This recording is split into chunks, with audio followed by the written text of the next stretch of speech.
Hello, Jensen Vars here. In this video I'm gonna play Dungeons and Dragons in Foundry VTT. I am not a pro in Dungeons and Dragons, by the way, so be patient with me.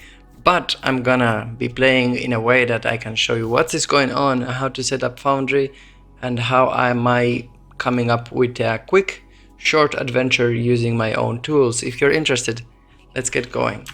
So what's gonna be the game about, I don't know, but we're in Foundry here and I'm gonna create a world and I need a world title. Oops, what can be that about? We cannot know before not knowing what is the game gonna be about. So let's open a text editor. I'm gonna call the command GUM from the play by the writing tool. You can get it on itch, by the way. And I'm gonna roll for a location archetype. Where does the adventure take place? It will all begin in a manor, mansion, hotel, residence, tavern, large building. I like the idea of a mansion. I'm not gonna go for tavern just to do something else, but we're gonna begin in some sort of mansion or large building. What is the big problem? We're gonna get a world background from the game unfolding machine, and it's gonna get blame. Since an object was discovered or brought here, everything is wrong. So it's all gonna be about an object where essentially maybe the mansion is more gonna be a magic academy or some sort of archaeological research. I like a magic academy. Let's keep it high fantasy because we're gonna play D&D. And the people in this place, the Magic Academy, there are gonna be two factions inside that dispute for power, who controls what and what not, and they are fighting, blaming each other because someone brought something to this mansion. What is it? I'm gonna go with there's a plot unfolding machine table called object. I'm gonna go for that, communicate or transmit remotely, so it's something that's communicating or relaying information remotely to the beyond. Maybe it's putting everybody else in danger. Let's get a focus. Fear, nightmare, of course, it's gonna be demonic. Another focus, technological. So it's going to be evil, but at the same time it connects some technology from the future in this somewhere in Forgotten Realms. I guess we're gonna be somewhere, maybe Neverwinter, something like that. We are in this magic academy and someone brought something to this mansion. I'm gonna ask a question. Do we know who brought the artifact in the first place? I'm gonna go for a deterministic question. No, but it's a weak no. So essentially it's not clear who brought it, but both power families in this magical academy are blaming each other. So one of them say, yeah, you brought it here, and they'll say, no, we did not. The other did, you did. And we need to bring some higher power to bring control, and our characters are gonna begin in the middle of that trouble. So with that said, we need a name for the artifact, and I think Mythic has a name generator. We're gonna get these two elements and is. Maybe the element will be iron plus is. And I'm gonna get, no, not GUM, sorry. Another name syllable from Mythic. Name is B and Ga. So iron is Ga. That's too complex. The iron Ga. Why not? The iron Ga. Is B is the artifact that is causing this troublesome thing. Let's get a looks, an appearance for it. It looks diverse, like, and what else?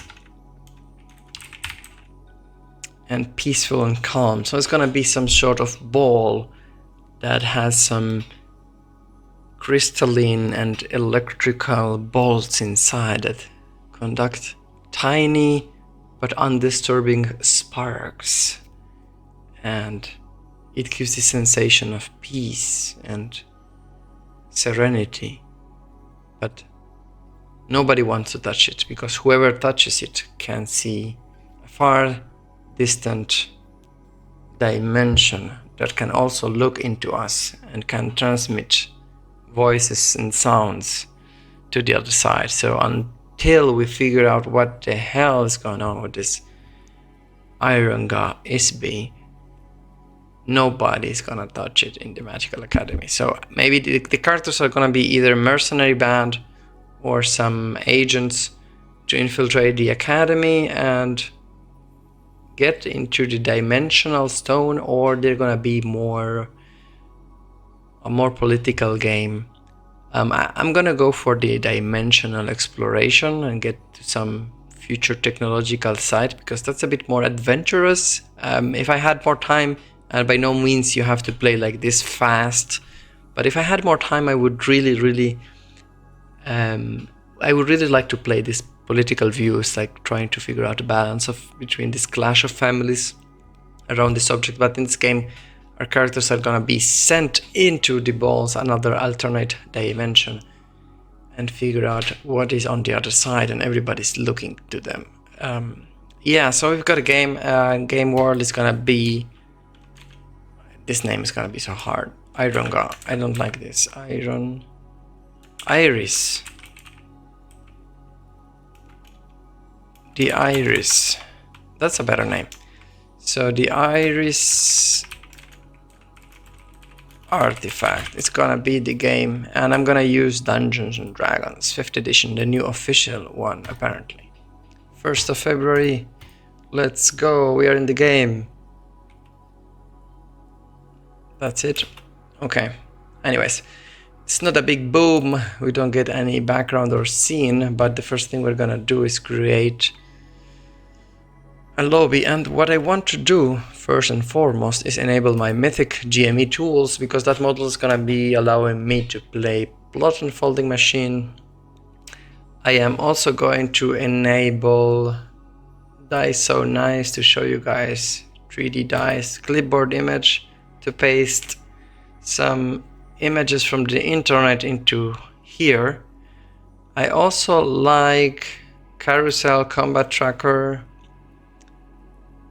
actor link indicator, that's also mine, image hover, looks cool, minimal UI, PDF pager. I don't think we're gonna load any PDFs, but why not? Quick insert is a total must. Journal improvements, I want to improve that journal because I'm gonna write my text into it. Roll table from sidebar and journal, we don't need it. Sidebar and Windows resizer, absolutely yes. Token frames, window controls, and tokenizer. Those are the modules I'm gonna go with. Let me go, guys, if you use the same ones than I do. Dice tray, maybe we need to roll some dice randomly. Let's go for that. So we have Foundry Setup. I've got the plot unfolding machine version 8. Support me and subscribe to my YouTube channel, guys, if you like this video so far. And if you like my tools in Foundry, like they take a lot of effort to maintain, I'd really appreciate it if you guys give me a thumbs up, if you tell me if you're using it, what are you playing.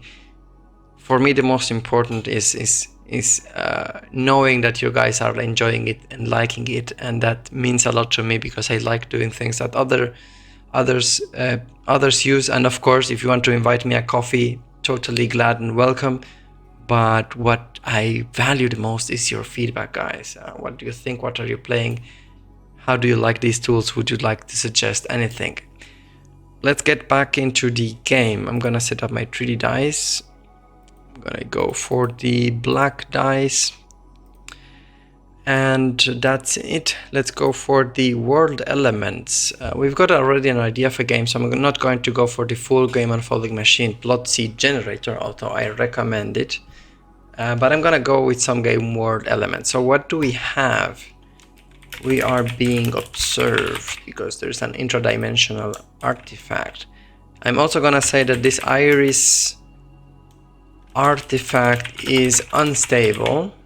That's gonna be an interesting Numenera-like approach to this game. What else? There's a family of magicians at a struggle. That means there's some reflection of this fight going on. What I'm doing here is filling the plot nodes of plot unfolding machine. My game master emulator. That's what allows me to play by myself. 3 game world elements, I think that's more than enough. What do we know about this intradimensional portal? We see technology. So there's gonna be an intradimensional advanced technology aspect in this game. That's it. Let's go for meaningful encounters. That I have no idea. What could we encounter? I'm gonna leave that to pure randomness at the time we begin, but we have to know something, right, about the enemies. Let me ask, do we know what are we up against, or are we going full blank? Strong, yes, we do know what is going on. So then I'm gonna need the game unfolding machine creature generator, hopefully to give me an idea of what we are up against. Game unfolding machine open separately. This is a new feature. Go up here, you dude. And I'm gonna get for Nemesis generator, because we've got a strong yes, so I'm gonna roll for 1 normal monster and 1 Nemesis, like the big enemy. Apparently we heard of that. Creature generator by type. What do we get? Vampiric fangs. Alright, it's a vampire world. We are looking at an intradimensional vampire the masquerade. No, I'm not going to go that far, but some vampire somewhere. Maybe drows. They are strong and tough. Okay, they are like fighting kind of vampires. And creature generator by behavior. Avoid aggression at all costs, but they are very capable. So they are like this kind of passive aggressive defensive vampire like that we encountered with, and what the story tells is that in our first encounter with them, they attacked one of the mages who was exploring this artifact, interdimensional door or portal, and the vampires attacked him, but some say it was in self-defense. So are these guys evil? We will figure that out later. Maybe they are more afraid from us than we are from them.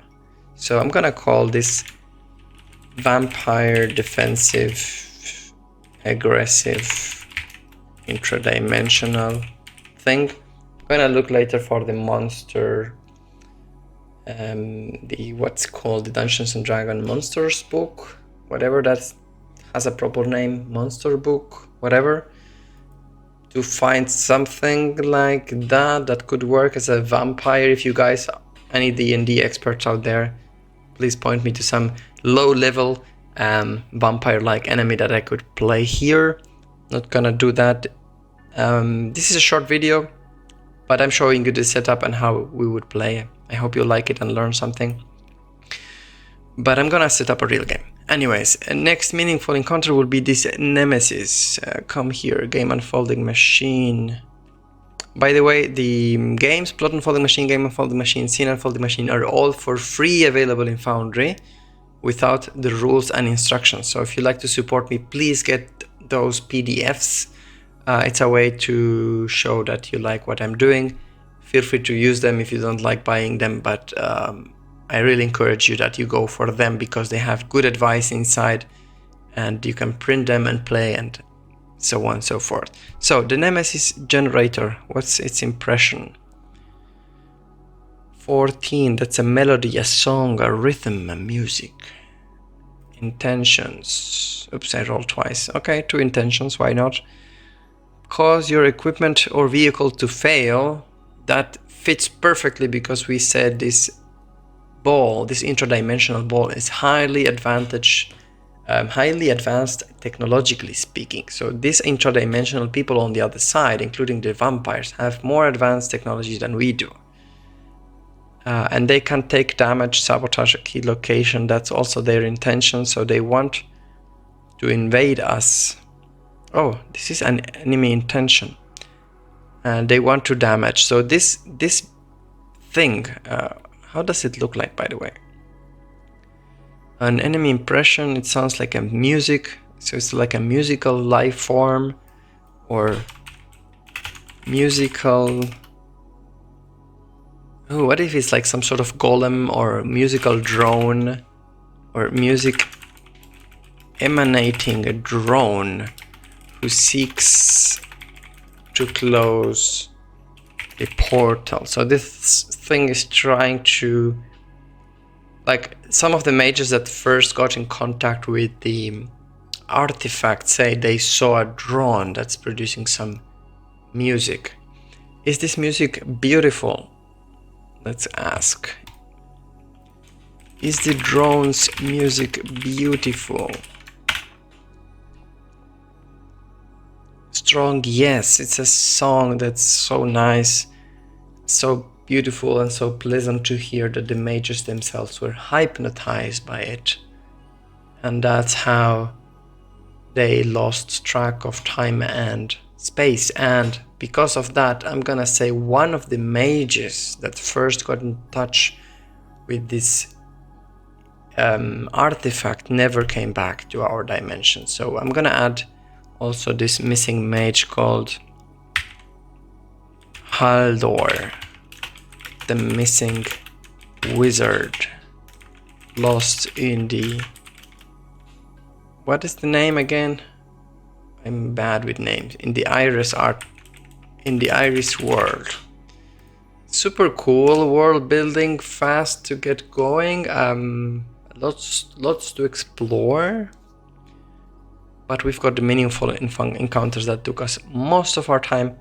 Let's go to things we could find. Things we could find, I don't know. Let's be much more vague here. We could find technology. We could find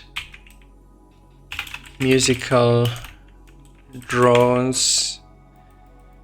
What else could we find?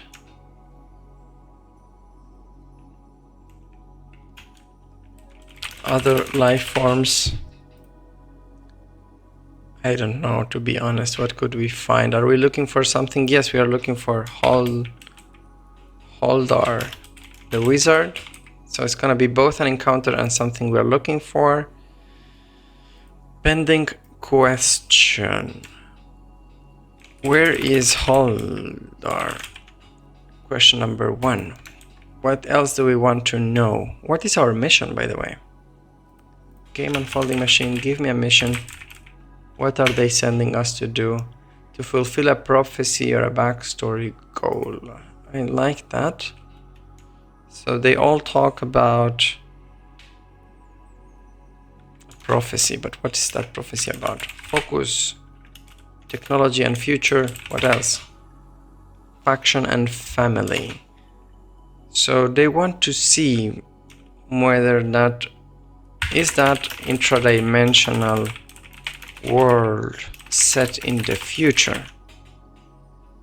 That's one question we want to answer here. And does the other side want to attack us? Is another security question. That's all set for the plot unfolding machine plot node. That's all we need to get started. Where do we go from there? So here we are. I looked for an image from the internet. I just put Numenera and picked the first image I saw, which is like, what do we see when we get into the other dimension? So our characters are gonna have this impression of a super weird outward, and that's where our game's gonna go. Or maybe we begin just before here, where we were in the academy. We could look and project to the other side, and our characters are gonna be about to embark in an adventure where they're gonna cross the realms and limits of reality.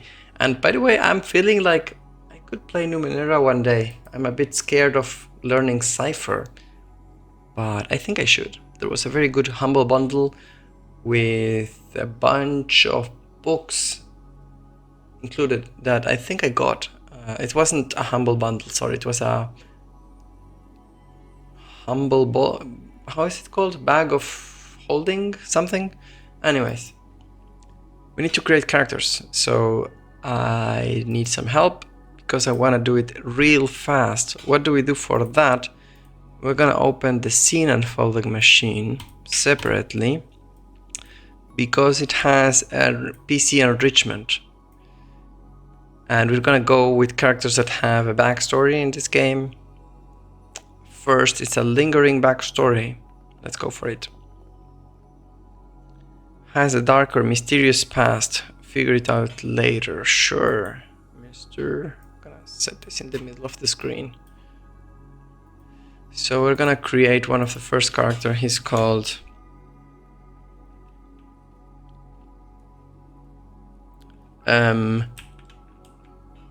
Nazar, and this is the Dungeons and Dragons character sheets. It's got a dark and mysterious past, so I know that he's gonna be a human. So I'm gonna bring this human. I'm pressing Control Space. This opens up the quick insert module, which is fantastic to look for things. I drag and drop it into my character, so I get this ability score improvement. I think I cannot do much here. Press next. Size. That's like a character building. Ooh, standard languages. I think he's gonna be able to speak Giant for some reason. And that's it. And now I think he's gonna be a sorcerer. Yeah, bring me sorcerer. Hit points 6. Okay, sure. Charisma and Constitution. Do I choose? No. Skills. Select 2 more skill proficiencies. I guess Arcana and Insight. Weapon proficiencies. Dagger, light crossbow, quarterstaff. So yeah. Gonna get him a light crossbow. Some bolts, probably. Is there a bolt thing here? Crossbow bolt case. Crossbow bolt. And crossbow case. Where is our stuff?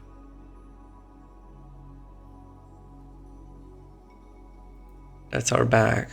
Crossbow bolt, I'm gonna give myself 30. And I should have the case somewhere. But whatever. And what else? A quarterstaff. Quarterstaff. Great. Features. Spellcasting. And sorcerer's origins. Sure. Cantrips none. None. To 4. I need to know 4 cantrips. 2 spells. And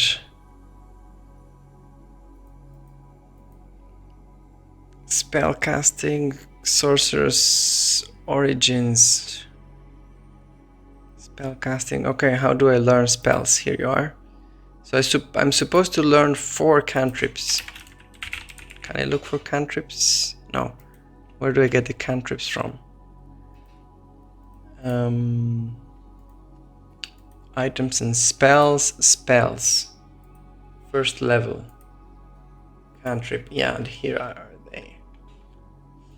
I wonder if are all sorcerer acid splash can I have? I guess. Light.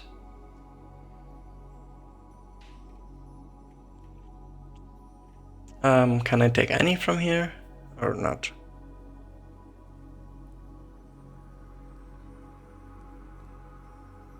message that might be useful for this kind of game, and Ray of Frost. Cool. And then I need what? The first level, 2 spells from first level, but can I choose any one? Oh, I don't remember. In Dungeons and Dragons. Evocation. I guess I could pick. Wasn't there a magic missile? Yeah, obviously. Give me magic missile and shield. Or mage armor. Those were like the typical I remember from 3rd edition. But what else could we have? Burning Hands. Yeah, let's be in. This guy is a sorcerer, right? That's it. That's it. Do we have a character already? Do we have to set the attributes? Oh yeah, I need to set up the attributes. Cool. But as you can see, it's pretty straightforward. You just need to know the rules, I guess. Or how do you... Oh. How do you increase this thing?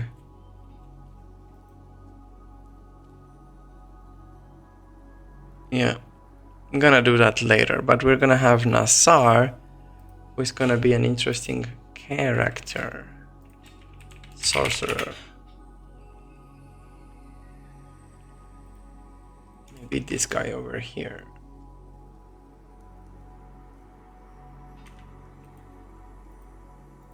Yeah, I'm gonna paste it here just to have it. Then I click here.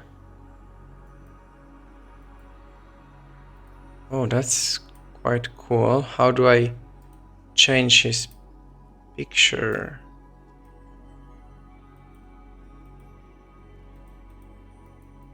Oh, edit mode, here you are. There's an edit mode button up here. Then we can click here. This is the tokenizer module.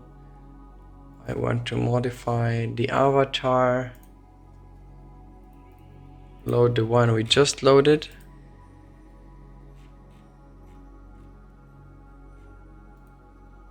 Has to be somewhere here.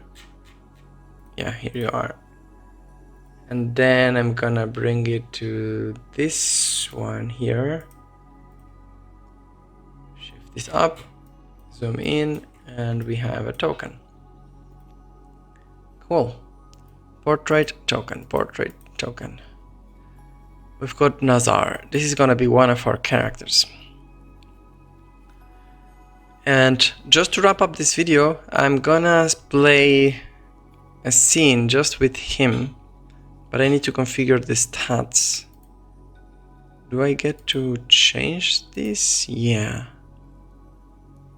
I really don't know how did I set up the stats. Is there a wizard or a process that helps me setting up that thing? Or do I have to choose it manually? Yeah, I don't remember, but let's assume for a while we're not gonna roll any dice, any skill tests until I finish the character later. I'm gonna do probably 2 or 3 characters like this, and then begin. But let's play for a little bit. Like, what is Nazar doing? There is a very interesting plot unfolding machine scene starter method. It's called the scene start unblocker. It tells me how should I start narrating a scene. I don't know, let's give it a try. Depicting one particular object. This is how the story will begin. So Nazar is in this meeting, and there are the 2 family factions sitting in a very large hall in this Neverwinter's Magic Academy. The lords, some of the lords are there, some people from the clergy as well, from different temples, and they are all like surrounding an altar with this floating, very peaceful orb that is dark. in nature with sparks of electricity sparkling here and there. Across it, to the sides, there are these two family factions. I think we could pull something from the Neverwinter lore. I remember there were the Red Wizards and maybe some other mage faction, let's assume some opposition faction, and they are arguing to each other. You are the ones who brought this orb to here without even letting the Lord of Neverwinter know the huge risk you bring to the city. And then I said, false accusations. This is not the way to treat fellow Neverwinter magicians, and it's a totally unrespectful approach to our principles. And then they began shouting at each other, yeah, yeah, yeah. And then there's some security also, Neverwinter guards and also academy guards keeping back some angry participants in this board. And a very old man steps in and knocks his staff against the floor 3 times. Puck, puck, puck. After the 3rd puck, everybody makes silence. It turns out to be Lord Elder Yadon. He says, there is an agreement and we are going to fulfill it. Sorcerer Nassar, step in. And he makes himself to the right side, everybody's looking, and Nassar himself walks in. He's a total noob, he's like a level 1 sorcerer, but let's assume he's important enough. Or maybe he's just an apprentice sorcerer and he's actually coming with his master. But wait, sorcerers don't have masters. They are like a true depiction of chaos, dragon blood and destruction. But let's say Nassar has someone who is coming with him. For whatever reason, let's say he was picked up. Like, why was Nassar picked up among so many sorcerers and dangerous people out of nowhere? And I'm gonna say Nassar is a sorcerer, Neverwinter-born sorcerer, who is no less but the son of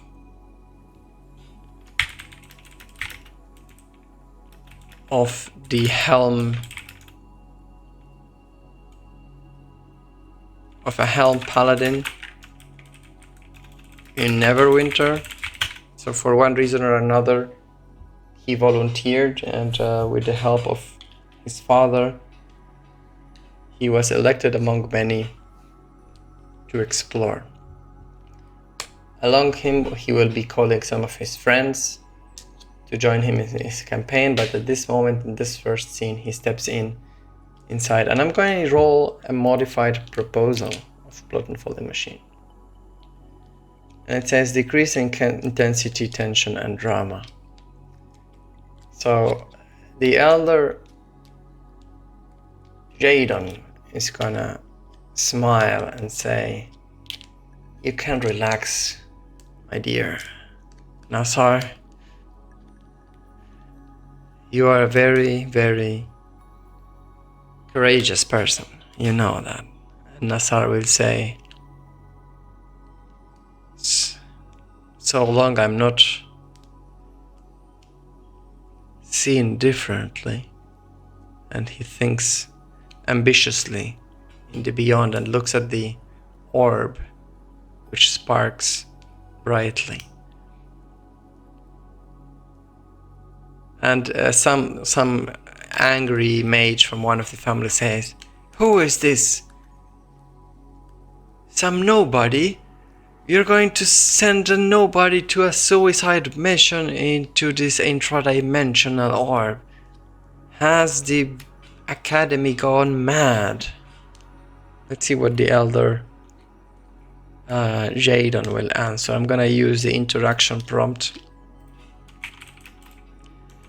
Does Elder Jaden... No, I think there's an opinion in Scene Unfolding Machine. Yeah, that's much better. He slightly agrees, but doesn't have any strong opinion. So the Elder Jaden says, I understand. But out of all of the volunteers we had, Nazar is of a trusty family. And we need to call only the most trustable agents that Neverwinter has. Trustable? How? What are you talking about? And then Nazar's father, an elderly paladin of home, says, shut up, silence. I'm not going to allow my son be offended in this way. If you feel so... what's the word? If you feel so courageous and powerful, I welcome you to step in. And then the mage steps back and say, step in? I am not some random apprentice that you just call into your silly adventures. What's Nazar's name? Father's name? He's gonna be Paladin. Paladin Rhine. So Paladin Rhine is gonna say, of course you're not, of course, in a sarcastic approach. So Nazar is gonna step in this orb,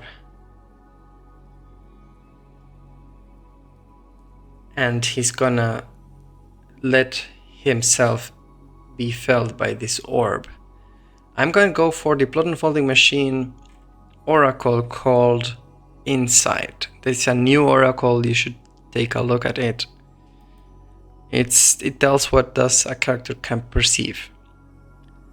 He perceives a reminiscence of a recent event. As Nazar approaches to this orb, he looks at it deep into the darkness of its hollow body. And at first he looks at it and sees the entire conference taking place at the Neverwinter Mage Academy. So he sees, like, he thinks it's a mirror of what's currently going around him.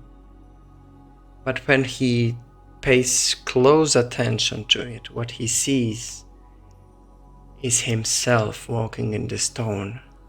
But himself 1 minute ago. He's looking into his past. As he feels himself right now, he hands a left hand and waits for a moment. I'm gonna ask a question here. Does it eventually... oh, sorry, wrong roll. The question is a subjective question. Does it eventually happen that this past catches up? Because I want to know if, like, he will see himself raising his left hand. He's testing this thing. The answer is yes, absolutely. So he waits for it for a few minutes and everybody silently looks at him. Do others notice and see the same thing?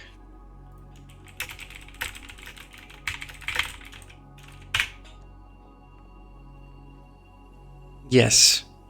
So everybody stays in silence, in pure silence, because they see in this orb the same reflection that Nazar is looking, of course from far away, but they all see that there's a small little figure inside it reflecting out of this orb that after 50 seconds or so raises the left hand as well. He lowers the hand. And I'm gonna roll a disruption check This is also a new plot and folding mechanic to see if there's any disruption in the past question. I don't know if something happens next. So does something happen? Let's ask that. Does anything happen at this time? If it's a yes, we're gonna go for a random prompt. This is one of the triggers. Yes. So let's go for a random prompt. Something happens at random. Put characters in a situation. Which situation? Sorry, I rolled twice. I'm gonna take the last. The best possible scenario occurs. What's a good scenario?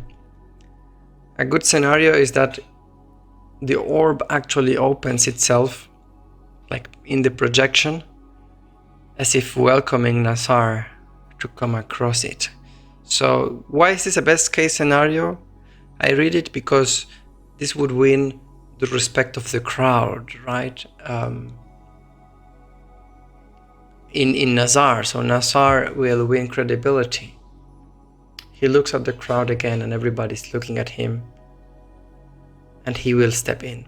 So in the fiction, this is going on with Nazar's friends who will go with him, a party of 2 more characters, so total of 3 characters are gonna take part in this adventure, and they get in. The orb eventually absorbs them and gets back into the darkness, and Nazar appears in this world on the other side of the dimension, somewhere around this huge pillar in a natural place. He sees vast open grassland with a circle of rocks and huge pillars around him. And we're gonna receive him with a random prompt because we don't know if is something going on around him. And with that, we're gonna take a break. So the random prompt is gonna be a progress or solve a pending question. And let's roll a random question. That's going to be a new question we're gonna answer. So we're gonna progress in some new piece of information. For that, I would say in plot and folding machine, this is a discovery. And we go for discovery in plot and folding machine, which tells me to find an item or a weapon. So let's see some appearance of this weapon. It's rainy and wet. A weapon that's wet. What else could it be? Let's get another description. It's calm and quiet. So as he crosses by and he finds himself in these open grasslands, they're going to see a waterfall. But in this waterfall, there is a hole, just like as if it would be like a water not coming through this part in the middle of the water falling, and it has a shape of a sword, like a symbolic sword. And that's how the scene is gonna end, actually start, but today's session is gonna end here because I need to refine my characters and learn some more about their background to see what's going on. With that, I hope you like this video. It's what flashy, fluffy, super fast game setup and go get playing. I find it interesting. I'm gonna go some Numenera vibes with Dungeons and Dragons. I'm gonna pull my monsters bestiary, and yeah, let's figure out what happens next. This is Jensen Bars, and until the next one, bye bye.